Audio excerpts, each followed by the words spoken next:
Good morning, children. In this session, we are going to discuss about the new topic, that is the convex mirror. In the previous video, we were talking about the image formed by concave mirror. Concave mirror produces various nature of images for different position of objects.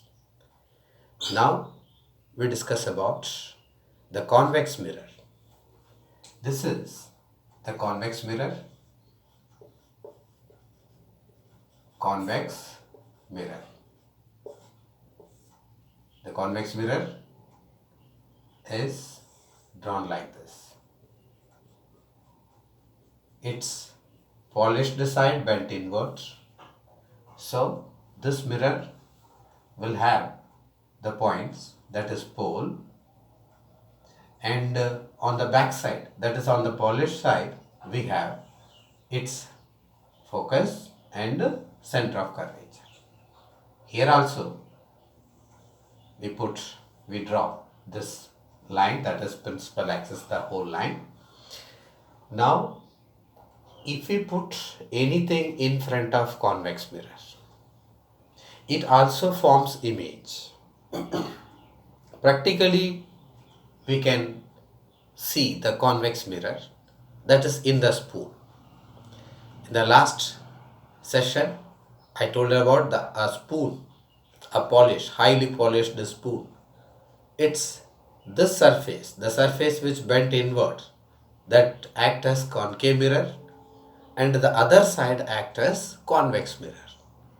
Now for this convex mirror, if we see the spoon from this side,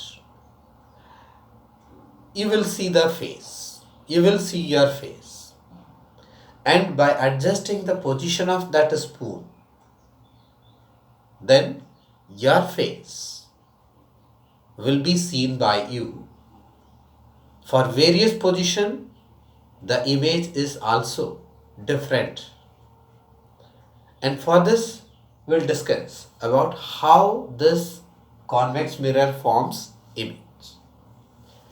Now suppose if we put anything that, or we can say, if this mirror is turned towards any long distant object, I told earlier, from the long distant objects, always light rays travel parallel to each other. Right? They always travel parallel to each other. Now these parallel light rays are traveling towards the mirror. So let us take this is also a light ray. Along this line also, along this principal axis also, a light ray is traveling. After striking the mirror, all the light rays get reflected. Now the light ray which is exactly striking the pole retrace the same path. It reflects along the same path.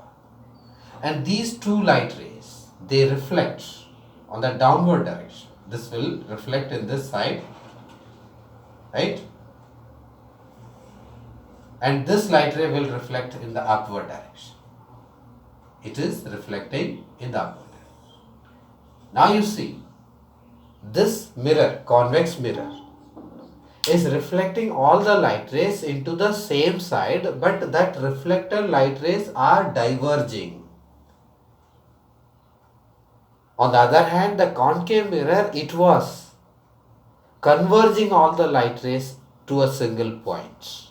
Actually, that light rays were meeting at a single point, but here these light rays are diverging from the mirror. If we extend them back, if these reflected light rays are extended them back, they appears to meet at a single point.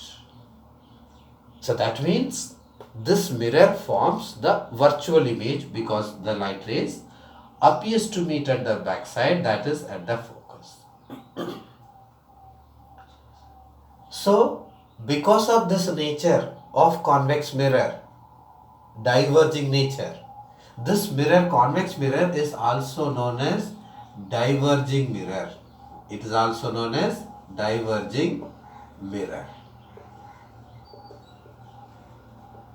right? Then here if you see that the parallel beam of light rays reflected in the same side and diverging, they appears to meet at a single point. That means from the object at a longer distance, all the light rays are appears to meet at a very single point, and we can say that the image is very small.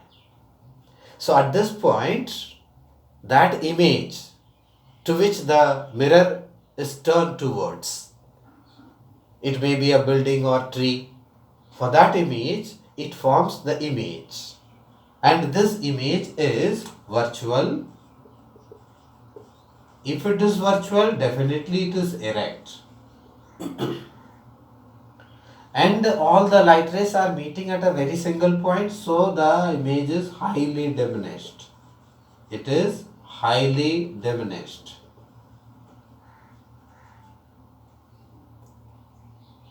So virtual, erect, highly diminished. So this is the nature of image formed by convex mirror. Now we are going to bring that object towards the mirror. That from infinity, from very longer distance, that object may be placed nearer to the mirror. In that case also it forms the image. In that case also it forms the image, but that image will be different in some manner. Suppose this is the convex mirror. This is convex mirror. Suppose any object, anything, a candle is placed. Here we are putting a candle on the principal axis. It may be like this also. The candle is placed nearer to this convex mirror, right? Now this mirror can be seen. The image of this mirror can be seen inside the mirror. The image of candle can be seen inside the mirror. For this, when we see the candle inside the mirror, we will see that the image is smaller in size. It is formed between these two positions only, and the image, the size of image of the candle will be very smaller, right? This is the size of image. In case of convex mirror, the size of image is always smaller than the size of object. And whatever be the size of object, whether the object is this much or